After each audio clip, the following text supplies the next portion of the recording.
오늘도 건강한 하루를 위해 이 영상을 찾아주신 여러분께 진심으로 감사드립니다. 나이가 들수록 무엇을 먹느냐는 단순한 식습관을 넘어서 앞으로의 삶의 질을 결정하는 아주 중요한 선택이 됩니다. 특히 견과류는 건강식으로 잘 알려져 있습니다. 텔레비전, 신문, 건강 프로그램에서도 하루 한 줌의 견과류가 혈관을 살린다, 치매 예방에 좋다, 이런 이야기를 많이 들어보셨을 겁니다. 그런데 말입니다. 모든 견과류가 모든 연령대에 다 좋은 것은 아닙니다.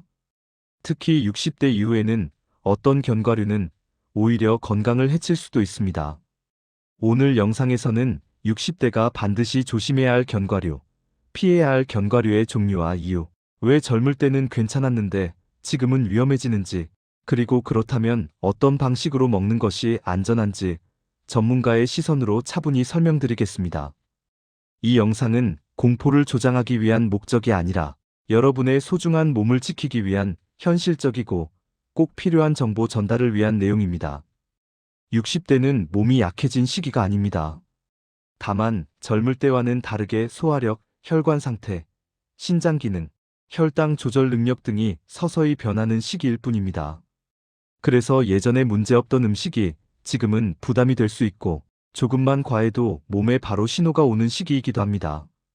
견과류도 마찬가지입니다. 견과류는 기본적으로 지방 함량이 높고 칼로리가 높으며 소화가 느린 음식입니다. 젊을 때는 이 지방이 에너지가 되지만 60대 이후에는 이 지방이 혈관과 장기, 혈당에 부담이 될 수 있습니다. 또 하나 중요한 점은 요즘 우리가 먹는 견과류는 대부분 가공되어 있다는 사실입니다. 볶고, 소금 뿌리고, 설탕을 입히고, 기름에 튀기거나 오래 저장되며 산패된 상태로 유통되는 경우도 많습니다. 이런 견과류는 겉으로는 건강식처럼 보여도 60대에게는 오히려 염증, 혈관 노화, 고혈압, 당뇨 악화의 원인이 될 수 있습니다. 그래서 오늘은 견과류를 무조건 먹지 말라가 아니라 어떤 견과류를 피해야 하는지, 왜 피해야 하는지, 어떻게 대체해야 하는지 이 세 가지를 분명히 알려드리겠습니다. 특히 고혈압이 있으신 분, 당뇨가 있으신 분, 고지혈증이 있으신 분, 신장이 약하신 분, 위장이 약하신 분, 이런 분들은 오늘 영상이 반드시 도움이 되실 겁니다. 이제부터 하나씩 살펴보겠습니다. 먼저 가장 중요한 기본 상식부터 짚어보겠습니다. 견과류는 단백질, 식이섬유, 불포화 지방산, 비타민이 풍부합니다. 그러나 동시에 지방 함량이 매우 높고 칼로리가 매우 높은 고열량 식품입니다. 아몬드 10알만 먹어도 밥 반 공기 가까운 열량이 됩니다. 호두 2알만 먹어도 기름 한 스푼에 해당하는 지방이 들어있습니다. 문제는 60대 이후에는 이 지방을 처리하는 능력이 젊을 때보다 떨어진다는 점입니다. 간에서 지방을 분해하는 속도, 혈관에서 지방을 처리하는 능력, 신장에서 노폐물을 걸러내는 기능, 이 모든 것이 서서히 약해집니다. 특히 주목해야 할 부분은 60대 이후의 간 기능 변화입니다. 간은 우리 몸에서 지방을 대사하는 가장 중요한 장기입니다. 젊을 때는 간세포가 활발하게 지방을 분해하고 에너지로 전환시키지만 60대가 되면 간세포의 재생 능력이 30% 이상 감소합니다. 이로 인해 지방간이 생기기 쉽고 지방간은 다시 간 기능을 더욱 저하시키는 악순환을 만듭니다. 또한 혈관 내피세포의 기능도 중요합니다. 혈관 내피세포는 혈액 속 지방을 조절하고 혈관을 보호하는 역할을 하는데 60대 이후에는 이 세포들이 노화되면서 기능이 떨어집니다. 그 결과 같은 양의 지방을 섭취해도 혈관벽에 쌓이기 쉽고 동맥경화가 진행될 위험이 높아집니다. 신장 기능 역시 간과할 수 없습니다.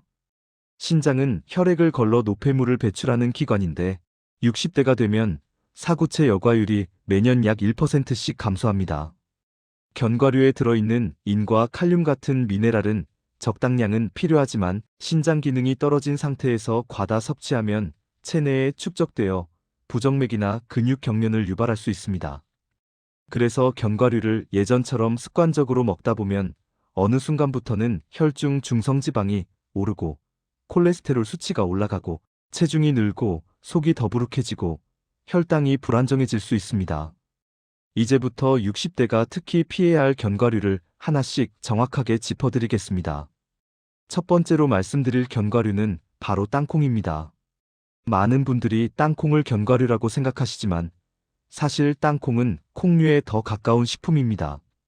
그럼에도 불구하고 기름 함량이 매우 높고 지방의 질이 60대에게 부담이 되는 대표적인 식품입니다. 땅콩은 가격도 저렴하고 간식으로 먹기 편하고 고소한 맛 때문에 자주 손이 가는 음식입니다. 특히 맥주 안주나 차와 함께 드시는 분들이 많습니다. 문제는 땅콩에 들어있는 지방이 60대의 혈관 건강에 부담을 줄 수 있다는 점입니다. 땅콩은 오메가6 지방산이 매우 많은 식품입니다. 오메가6는 적당히 섭취하면 필요하지만 과도하게 섭취하면 몸속 염증 반응을 증가시키고 혈관을 딱딱하게 만들 수 있습니다. 여기서 중요한 과학적 사실을 말씀드리겠습니다. 우리 몸에는 오메가3와 오메가6라는 두 가지 필수 지방산이 있습니다. 이 두 지방산은 서로 균형을 이루어야 하는데 이상적인 비율은 오메가6 대 오메가3가 4대 1 정도입니다. 그런데 현대인의 식단에서는 이 비율이 10대 1에서 심하면 20대 1까지 올라갑니다. 땅콩은 이 불균형을 더욱 악화시키는 대표적인 식품입니다. 오메가6가 과다하면 우리 몸에서 프로스타글란딘이라는 염증 물질이 과도하게 생성됩니다. 이 물질은 혈관벽을 자극하고 관절에 염증을 일으키며 혈소판을 응고시켜 혈전 위험을 높입니다.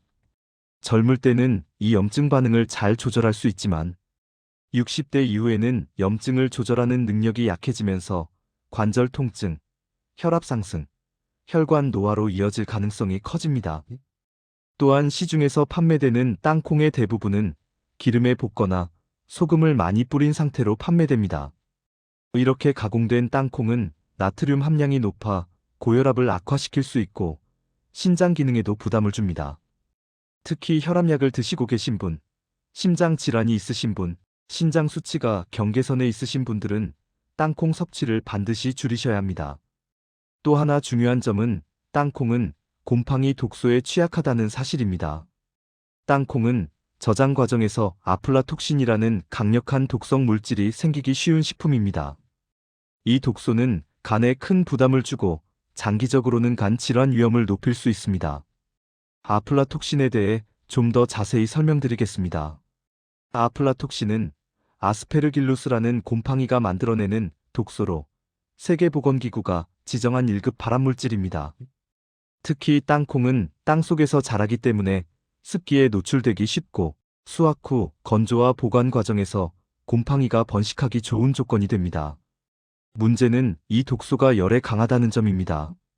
볶거나 튀겨도 독소가 파괴되지 않습니다. 60대 이후에는 간의 해독 능력이 떨어지기 때문에 같은 양의 독소에 노출되어도 젊은 사람보다 더 큰 영향을 받습니다. 장기간 섭취하면 간세포가 손상되고 간 수치가 올라가며 만성 간염이나 간경화로 진행될 위험도 있습니다. 육안으로는 곰팡이가 보이지 않아도 이미 독소가 생성된 경우가 많기 때문에 60대 이후에는 땅콩 섭취를 매우 조심해야 합니다. 땅콩을 완전히 끊으라는 말은 아닙니다. 하지만 다음과 같은 형태의 땅콩은 가능한 한 피하셔야 합니다. 첫째, 소금이 많이 뿌려진 땅콩. 둘째, 기름에 튀긴 땅콩. 셋째, 오래된 포장 땅콩. 넷째, 길거리에서 벌크로 판매되는 땅콩. 이런 땅콩은 혈관, 간, 신장, 혈압에 복합적인 부담을 줄 수 있습니다. 두 번째로 주의해야 할 견과류는 캐슈넛입니다. 캐슈넛은 부드럽고 달콤한 맛 때문에 특히 어르신들께 인기가 많습니다. 하지만 캐슈넛은 견과류 중에서도 탄수화물 함량이 높은 편입니다. 즉, 혈당을 빠르게 올릴 수 있는 견과류라는 뜻입니다. 여기서 혈당 지수에 대해 설명드리겠습니다. 혈당 지수는 음식을 먹은 후 혈당이 얼마나 빠르게 오르는지를 나타내는 수치입니다. 일반적으로 견과류는 혈당 지수가 낮은 편이지만 캐슈넛은 예외적으로 중간 정도의 혈당 지수를 가지고 있습니다. 캐슈넛 100g에는 탄수화물이 약 30g 들어있는데 이는 아몬드나 호두보다 2배 이상 높은 수치입니다. 60대 이후에는 인슐린 분비 능력이 감소하고 세포의 인슐린 저항성이 증가합니다. 쉽게 말하면 같은 양의 당을 처리하는데 더 많은 시간과 노력이 필요하다는 뜻입니다. 당뇨가 있으신 분이나 공복 혈당이 높은 분들은 캐슈넛을 많이 드시면 혈당이 급격히 상승할 수 있습니다.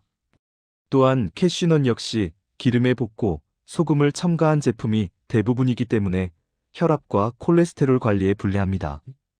캐슈넛은 식감이 부드럽다 보니 조금만 먹어야지 하다가 자기도 모르게 많이 드시게 되는 특징이 있습니다. 그러나 캐슈넛 열알만 먹어도 밥 반 공기 가까운 열량이 들어 있습니다. 60대 이후에는 이 열량이 그대로 체지방과 혈관 부담으로 이어질 가능성이 큽니다. 그래서 캐슈넛은 매일 먹는 간식으로는 적합하지 않습니다. 세 번째로 말씀드릴 견과류는 마카다미아입니다. 마카다미아는 기름 함량이 매우 높은 견과류입니다.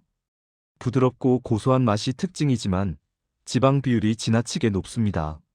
마카다미아는 조금만 먹어도 칼로리가 급격히 올라가며 지방 대사가 느려진 60대에게는 체중 증가와 고지혈증 위험을 높일 수 있습니다. 특히 마카다미아는 단독으로 먹기보다는 초콜릿, 과자, 쿠키 형태로 가공되어 들어오는 경우가 많습니다. 이런 형태는 당분과 지방이 동시에 들어오기 때문에 혈당과 혈관에 이중 부담을 줍니다. 네 번째는 아몬드입니다. 아몬드는 비타민 E가 풍부하고 혈관 건강에 좋다고 널리 알려져 있습니다. 그래서 많은 분들이 하루에 한 줌씩 꼭 챙겨 드십니다. 그런데 아몬드는 생각보다 지방 함량과 칼로리가 매우 높습니다. 아몬드 열알이면 약 70칼로리에서 80칼로리 정도가 됩니다. 20알이면 밥 반 공기 열량에 가깝습니다. 60대 이후에는 이 열량이 에너지로 쓰이기보다 체지방으로 쌓이거나 혈중 중성지방을 올리는 방향으로 작용할 가능성이 큽니다. 특히 아몬드는 대부분 볶은 형태로 판매되며 기름과 소금이 첨가되어 있습니다. 이렇게 가공된 아몬드는 혈압과 콜레스테롤 관리에 결코 도움이 되지 않습니다. 또 하나의 문제는 아몬드는 매우 딱딱하다는 점입니다. 치아가 약해진 상태에서 아몬드를 자주 씹게 되면 잇몸 통증, 턱관절 통증, 소화 불량으로 이어질 수 있습니다. 그래서 아몬드는 좋은 견과류이긴 하지만 60대 이후에는 매일 한 줌씩 드시는 습관은 제고하셔야 합니다. 다섯 번째는 호두입니다. 호두는 오메가3 지방산이 풍부해서 뇌 건강과 혈관 건강에 좋다고 알려져 있습니다. 하지만 호두는 견과류 중에서도 지방 함량이 가장 높은 편에 속합니다. 호두 한 알에는 기름 한 스푼에 가까운 지방이 들어 있습니다. 호두의 지방 구성을 살펴보면 100g당 약 65g이 지방입니다. 이 중 오메가3인 알파리놀렌산이 약 9g 들어있어 건강에 좋다고 알려져 있습니다. 하지만 여기에 함정이 있습니다. 식물성 오메가3인 알파리놀렌산은 우리 몸에서 EPA와 DHA로 전환되어야 효과를 발휘하는데 이 전환율이 매우 낮습니다. 연구에 따르면 섭취한 알파리놀렌산의 5% 미만만이 EPA로, 0.5% 미만만이 DHA로 전환됩니다. 게다가 60대 이후에는 이 전환 효소의 활성이 더욱 떨어집니다. 결국 호두를 많이 먹어도 기대만큼의 오메가3 효과를 얻기 어렵고 대신 과도한 열량과 지방 부담만 남게 되는 것입니다. 젊은 사람에게는 이 지방이 도움이 될 수 있지만 60대 이후에는 지방 대사가 느려져 혈관에 부담이 될 수 있습니다. 또한 호두는 산패가 매우 빠른 견과류입니다. 겉으로는 멀쩡해 보여도 이미 기름이 변질되어 몸속 염증을 유발하는 경우가 많습니다. 특히 오래된 호두, 냉장 보관하지 않은 호두, 대용량으로 오래 보관한 호두는 60대에게 위험할 수 있습니다. 여섯 번째는 피스타치오입니다. 피스타치오는 단백질과 섬유질이 풍부하지만 문제는 대부분이 소금에 절여진 상태로 판매된다는 점입니다. 피스타치오는 껍질을 까먹는 재미 때문에 자기도 모르게 양을 많이 먹게 됩니다. 그러다 보면 나트륨 섭취량이 급격히 늘어나 혈압이 올라가고 부종이 생기며 심장과 신장에 부담을 줄 수 있습니다. 특히 아침에 얼굴이나 발이 잘 붓는 분, 혈압약을 드시는 분은 피스타치오를 간식처럼 드시는 것은 피하셔야 합니다. 일곱 번째는 브라질너트입니다. 브라질너트는 셀레늄이 풍부해 항산화에 좋다고 알려져 있습니다. 하지만 셀레늄은 소량만 필요하고 과다 섭취하면 오히려 독성이 됩니다. 브라질너트 한 알만으로도 하루 권장량을 이미 넘는 경우가 많습니다. 셀레늄의 적정 섭취량과 독성에 대해 자세히 말씀드리겠습니다. 셀레늄은 우리 몸의 항산화 효소인 글루타치온 퍼옥시데이즈의 구성 성분으로 매우 중요한 미네랄입니다. 하루 권장량은 성인 기준 55마이크로그램이고 상한 섭취량은 400마이크로그램입니다. 그런데 브라질너트 한 알에는 평균 70마이크로그램에서 90마이크로그램의 셀레늄이 들어있습니다. 산지에 따라서는 한 알에 200마이크로그램이 넘는 경우도 있습니다. 만약 브라질너트를 하루에 5알만 먹어도 셀레늄 과다 섭취가 됩니다. 셀레늄 과다증의 증상으로는 탈모, 손톱 변형, 피부 발진, 구토, 설사, 신경 손상이 나타날 수 있습니다. 60대 이후에는 신장과 간의 해독 기능이 약해지기 때문에 셀레늄 과다 섭취는 두통, 피로, 소화장애를 유발할 수 있습니다. 그래서 브라질너트는 매일 먹는 견과류로는 절대 적합하지 않습니다. 이제 정리해 보겠습니다. 60대가 특히 조심하거나 강하게 주의해야 할 견과류는 땅콩, 캐슈넛, 마카다미아, 아몬드, 호두, 피스타치오, 브라질너트입니다. 이 견과류들의 공통점은 지방 부담이 크고 가공 형태가 대부분이며 혈관과 혈당에 동시에 부담을 준다는 점입니다. 그렇다면 견과류를 어떻게 먹어야 안전할까요? 이제부터는 견과류를 완전히 끊는 것이 아니라 어떻게 하면 안전하게 먹을 수 있는지 그 기준을 정확히 알려드리겠습니다. 첫 번째 원칙은 양을 절반 이하로 줄인다입니다. 젊을 때 하루 한 줌이 괜찮았다면 60대 이후에는 그 절반 혹은 그보다 적게가 기준입니다. 견과류는 조금만 먹어도 지방과 열량이 매우 높기 때문에 많이 먹을 필요가 없습니다. 하루 섭취량의 기준은 아몬드 기준으로 5알 내외, 호두는 반알에서 한 알, 캐슈넛은 3알에서 4알 정도가 적당합니다. 이 정도면 영양은 얻고 부담은 최소화할 수 있습니다. 두 번째 원칙은 반드시 무염, 무가공 제품을 고른다입니다. 소금이 들어간 견과류, 기름에 볶은 견과류, 설탕이 묻은 견과류는 60대에게는 건강식이 아닙니다. 그것은 그저 간식일 뿐이고 혈관과 혈압, 혈당에 부담을 주는 식품입니다. 포장지를 보실 때 무염, 무가공, 로스팅 없이 생으로 이런 문구가 있는지 확인하셔야 합니다. 세 번째 원칙은 공복에 먹지 않는다입니다. 공복에 견과류를 먹으면 지방이 빠르게 흡수되면서 위장에 부담을 주고 혈당 변동 폭이 커질 수 있습니다. 견과류는 반드시 식사 후나 다른 음식과 함께 드시는 것이 좋습니다. 특히 당뇨가 있으신 분은 공복 견과류 섭취는 피하셔야 합니다.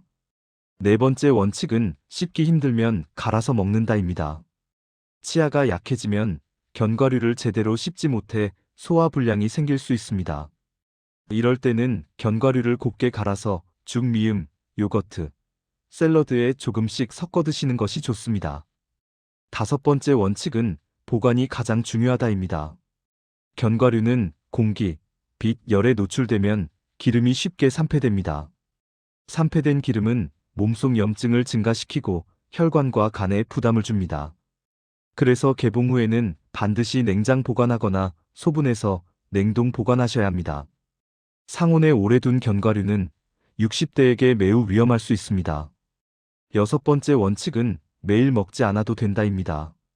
견과류는 필수 식품이 아닙니다. 채소, 생선, 두부, 달걀, 나물류로도 충분히 좋은 지방과 단백질을 섭취할 수 있습니다. 그래서 일주일에 2회에서 3회 정도면 충분합니다. 매일 챙겨야 할 건강식이라는 생각을 내려놓으셔도 됩니다. 일곱 번째 원칙은 약을 드시는 분은 반드시 주의한다입니다. 고혈압약, 고지혈증약, 당뇨약, 혈액 희석제를 드시는 분은 견과류 섭취량이 많아질수록 약 효과에 영향을 줄 수 있습니다. 특히 호두, 아몬드는 혈액순환에 영향을 주기 때문에 약과 함께 과다 섭취하면 어지럼증이나 소화불량을 유발할 수 있습니다. 그렇다면 견과류 대신 무엇을 먹는 것이 좋을까요? 사실 60대 이후에는 견과류보다 더 안전하고 부담 없이 좋은 지방과 단백질을 공급해주는 식품들이 많습니다. 첫 번째는 등푸른 생선입니다. 고등어, 삼치, 꽁치, 정어리 같은 등푸른 생선에는 오메가3 지방산이 풍부하게 들어 있습니다. 이 지방은 혈관을 부드럽게 하고 염증을 줄이며 혈압과 중성지방을 안정시키는 데 큰 도움을 줍니다. 견과류보다 흡수도 좋고 혈관 보호 효과도 훨씬 확실합니다. 일주일에 2회 정도 구이나 조림, 찜 형태로 드시면 충분한 건강 효과를 얻으실 수 있습니다. 두 번째는 두부와 콩 제품입니다. 두부, 청국장, 된장, 콩나물은 식물성 단백질과 부담 없는 지방을 함께 공급해줍니다. 특히 콩에 들어있는 지방은 혈관을 막기보다는 보호하는 방향으로 작용합니다. 치아가 약한 분들도 부담 없이 드실 수 있다는 점에서 견과류보다 훨씬 안전한 선택입니다. 세 번째는 아보카도입니다. 아보카도는 불포화 지방산이 풍부하면서도 위와 장에 부담이 적은 식품입니다. 다만 열량이 높기 때문에 한 번에 반 개 정도면 충분합니다. 견과류를 대신해 아보카도를 가끔 드시는 것도 좋은 방법입니다. 네 번째는 들기름과 올리브유입니다. 견과류에서 얻으려던 좋은 지방을 기름 형태로 소량 섭취하는 것이 오히려 더 안전합니다. 나물에 들기름을 한두 방울, 샐러드에 올리브유를 한 작은 숟가락, 이 정도면 충분한 건강 효과를 얻을 수 있습니다. 다섯 번째는 달걀입니다. 달걀은 완전 단백질 식품이며 지방도 비교적 안정적인 형태입니다. 하루 한 개 정도는 60대에게 매우 좋은 영양 공급원이 됩니다. 이제 오늘 내용을 마지막으로 정리해 드리겠습니다. 60대가 특히 피하거나 강하게 주의해야 할 견과류는 땅콩, 캐슈넛, 마카다미아, 아몬드, 호두, 피스타치오, 브라질너트입니다. 그리고 견과류를 먹을 때는 반드시 양을 줄이고 무염무가공을 고르고 신선하게 보관하고 공복을 피하고 매일 먹지 않아야 합니다. 이 기준만 지켜도 견과류로 인한 혈관 부담, 혈당 불안, 체중 증가, 간과 신장 부담을 충분히 막을 수 있습니다. 마지막으로 가장 중요한 말씀을 드리겠습니다. 60대의 건강은 좋다는 음식을 많이 먹는 것이 아니라 내 몸에 맞는 음식을 조심스럽게 고르는 것에서 시작됩니다. 젊을 때는 조금 무리해도 회복이 되었지만 지금은 작은 선택 하나가 몇 년 후 건강을 좌우할 수 있습니다.